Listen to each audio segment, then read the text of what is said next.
പീഡന പരാതിയിൽ മുൻകൂർ ജാമ്യ ഹർജി തള്ളിയിട്ടും രാഹുൽ മാങ്കൂട്ടത്തിൽ ഒളിവിൽ തുടരുന്നു. 9ാം ദിനവും രാഹുലിനായി പ്രത്യേക അന്വേഷണ സംഘം തിരച്ചിൽ തുടരുകയാണ്. രണ്ടാമത്തെ പരാതിയിൽ AIG പൂങ്കുഴലിയുടെ നേതൃത്വത്തിൽ SITക്ക് കീഴിൽ മറ്റൊരു സംഘത്തെയും രൂപീകരിച്ചു. ഈ കേസിൽ പരാതിക്കാരുടെ മൊഴി SIT ഉടൻ രേഖപ്പെടുത്തും. യുവതി മുഖ്യമന്ത്രിക്ക് പരാതി നൽകിയതിന് പിന്നാലെയാണ് രാഹുൽ മുങ്ങിയത്. മുൻകൂർ ജാമ്യ ഹർജി തള്ളിയിട്ടും പോലീസിന് പിടി നൽകാൻ രാഹുൽ ഇതുവരെയും തയ്യാറായിട്ടില്ല. രാഹുലിനെ കണ്ടെത്താൻ 9ാം ദിവസവും പ്രത്യേക അന്വേഷണ സംഘം തിരച്ചിൽ തുടരുകയാണ്. കർണാടക കേന്ദ്രീകരിച്ചാണ് ഇന്നും രാഹുലിനായി അന്വേഷണം തുടരുന്നത്. കഴിഞ്ഞ ദിവസം ഹോസ്ദുർഗ് കോടതിയിൽ രാഹുൽ കീഴടങ്ങുമെന്ന് അഭ്യൂഹമുണ്ടായിരുന്നെങ്കിലും കനത്ത പോലീസ് വലയം തീർത്തതോടെയാണ് പിന്മാറിയത്. കീഴടങ്ങാനുള്ള മറ്റൊരു നീക്കമിനി രാഹുലിന്റെ ഭാഗത്തുനിന്നുണ്ടാകില്ല എന്നാണ് പ്രത്യേക അന്വേഷണ സംഘം കരുതുന്നത്. വിവരങ്ങൾ പുറത്തുപോകാതെയാണ് അന്വേഷണ സംഘത്തിന്റെ പുതിയ നീക്കം.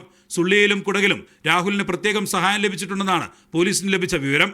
അതിനിടെയാണ് രാഹുലിനെതിരായ 23-കാരിയുടെ പരാതിയിൽ AIG പൂങ്കുഴലിയുടെ നേതൃത്വത്തിൽ 3 വനിതാ ഉദ്യോഗസ്ഥരെ കൂടി ഉൾപ്പെടുത്തി പ്രത്യേക അന്വേഷണ സംഘം വിപുലീകരിച്ചത്.